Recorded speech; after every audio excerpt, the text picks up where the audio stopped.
When are you going to ask this? You're going to ask this when your client is stuck, especially in surface level storytelling. This is going to cut through the fluff and it's going to get to the real issue. It may take a little bit of a pause, a moment of awkward silence after it. Do not start stacking questions if your client doesn't answer that right away. They're going to answer it eventually, and then you're going to be able to move forward. Hey everyone, and welcome back. In case you didn't know, your job as a coach is actually not to have all of the right answers. It is, however, to ask all of the right questions. So we're talking the kind of questions that make your clients pause, think awkward silence sometimes, make them think and make them actually shift their mindset, because let's be real, not all questions are created equally. They're not. Some questions tend to keep clients more stuck. Some actually guide them in the wrong direction, which we absolutely don't want to do. And some spark some real breakthroughs. So today I am giving you 10 powerful coaching questions that you can use right now or in your next coaching session to take it to the next level, to create a breakthrough, to get your clients out of the cycle of stuck, if you will. I'm also going to break down when is a good time to use these questions, but to be honest, you're going to want to write down all 10 as I go through them and just kind of keep them. Like, one of the things that we teach in IGC coaching school is that learning to coach is like learning another language. So you're going to keep this list of questions. You're going to practice reading through them. You're going to make it so that your vocabulary and your brain automatically go to these excellent coaching questions so that you can easily and naturally start using them in your sessions. You can also say, hey, client, give me a second. I'm trying to come up with the best question to ask you right now. Insert question. So let's insert those questions. So these are 10 must ask coaching questions. Very first one, what would you like to walk away from this call with today? You have to ask this at the beginning of all of your sessions. If you do not have a clear coaching request or a clear what this person wants to walk away with, you're going to be potentially taking your client on a loop-de-loop roller coaster circular situation, and they're going to walk away at the end more confused than when they got there. Because at the end of the coaching session, you're going to ask them if they got what they needed. And if you don't know what that was, then you can't ask that question, and then you have no idea. And now your client doesn't want to work with you anymore. But this forces clarity. Instead of aimless talking about the weather, talking about the kids, talking about this, that, and the other thing, and why things aren't working, you got to get the request first. You need to know clearly what they want to walk away from the call with today or the session with today, however you're doing it. So this is essential. It can definitely happens at the beginning, and it can also happen if a client starts spiraling, they're going through a tough decision, they can't really figure it out. This really helps them define their ideal outcome for the session instead of just using it to potentially vent, because that's what friends are for, maybe even what therapists are for. That's not what coaching is for. And if you really can't get them off that, you might say, do you just want to use this hour to kind of talk things through, and I'll try to gather some notes so we can get some clarity towards the end? Fine, but make sure they declare it. All right. Number 2, tell me what this is really about. That one typically requires a moment of awkward silence after it. Tell me what this is really about. When are you going to ask this? You're going to ask this when your client is stuck, especially in surface level storytelling. So they're kind of going on and on about what is happening and the do's of their life and all of this. And you're kind of like, are we talking about this thing or that? Honey, don't say it like that. Say their name. Tell me what this is really about. What's really going on here? This is going to cut through the fluff and it's going to get to the real issue. Again, it may take a little bit of a pause. Do not start stacking questions if your client doesn't answer that right away. They may say, what do you mean? And you know what you're going to say? Tell me what this is really about. They're going to answer it eventually. And then you're going to be able to move forward. All right. Number 3, what are you responsible for inside of this conversation? This is my favorite question in life. This is when your client is playing the blame game. Why they couldn't get things done, why nothing's working, why their life is this or that or the other things. The goal of this question is to help someone shift from victim mode to self-awareness. And we all do this. This is not to shame them. This is not to make them feel bad. It's to make them be able to take action by noting what they are actually responsible for or taking back their power. What can you actually do here? This is often comes up in family dynamics. Like, someone complaining about something going on in their family or at their work where they really don't have much control over it, but asking that question helps them see which aspects of it they actually do have some type of responsibility or control over. So if they're saying something like, oh, my boss never listens to me, or this is, they're this and they're like that and they're like this. Okay, he sounds extremely difficult, but what can you take responsibility for inside of this conversation? Or what are you responsible for inside of this conversation? Again, it may require a pause. They may say, what do you mean? And I may just say it again. What are you responsible for inside of this? I know everything that he's doing wrong, but what do you have the power to change here? And a beautiful segue to that, question number 4 that I'm going to give you is, how do you want this situation to go? How do you want this situation to go? This is also when a client is stuck in what's wrong instead of what's possible. We are not therapists. I mean, unless you are, then you are, but coaches and coaching is a separate skill. It is not therapy. And what we want to know is what's possible. We are an architect with them of the creation of their future. So instead of focusing so much, and I'm not saying disregard their life and disregard what's going on, but we want to focus coaching on possibility, on growth, on creating the thing that we wish existed in our life. So how do you want this situation to go is the perfect question when someone is looping, I call it the doom loop, about everything that's going wrong. And then once we know how they want it to go, that's when we start creating commitments or action steps around it. We are not making commitments and action steps around problems.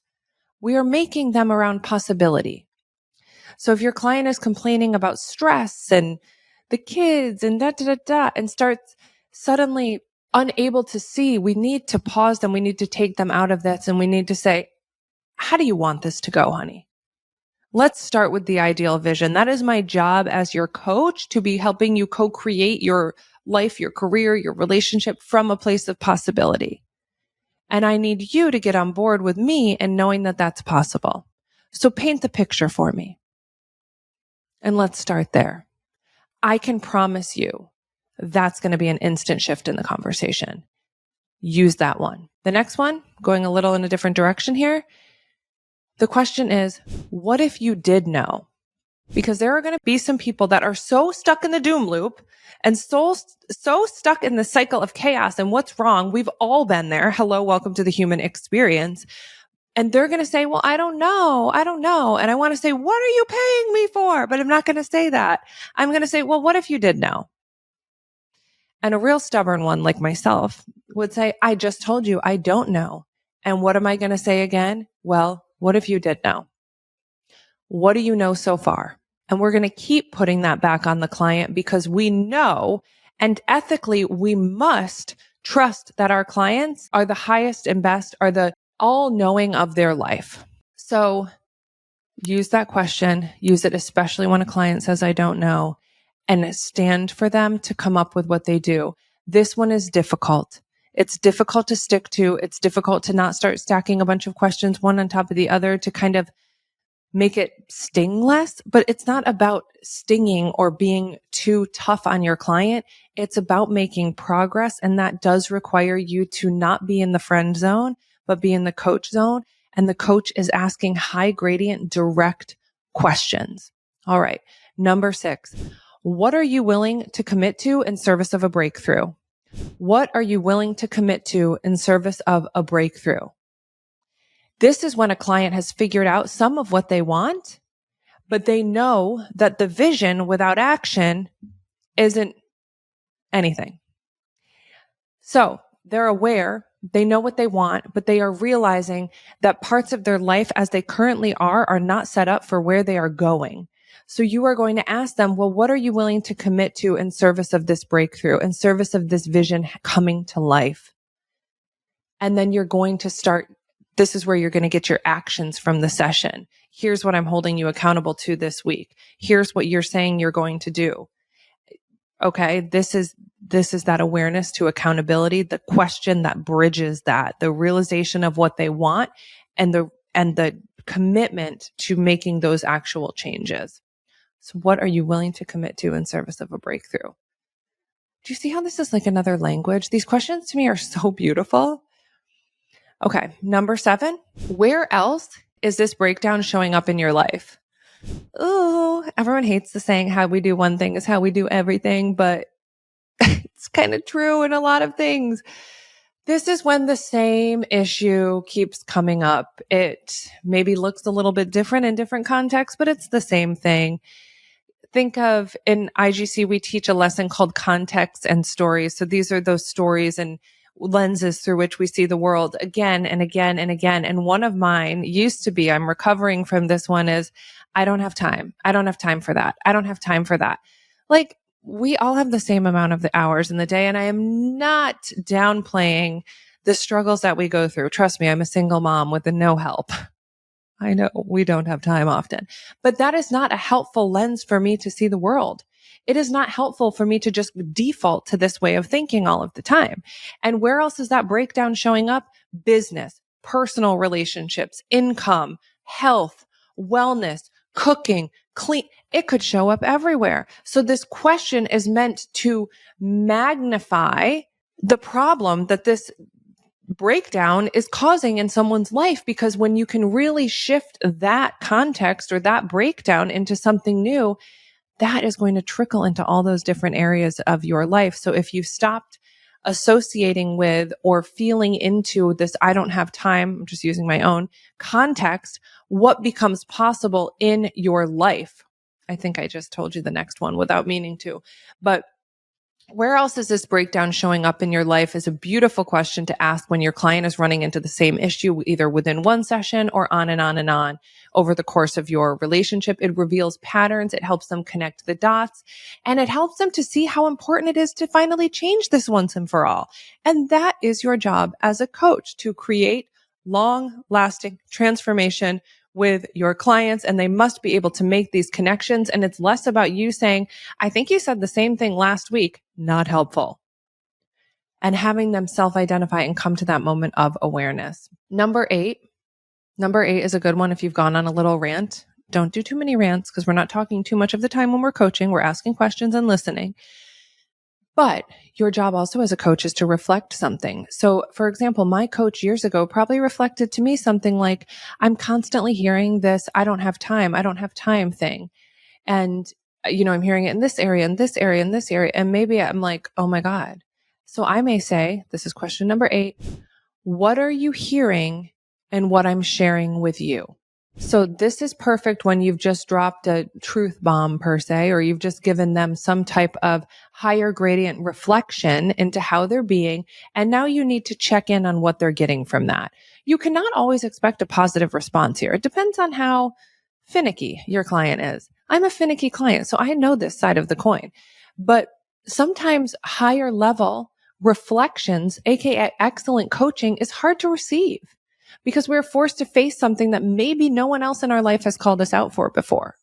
So we do want to pause, and we want to give them the space to process these insights in real time. And a beautiful question to do that is, what are you hearing and what I'm sharing with you?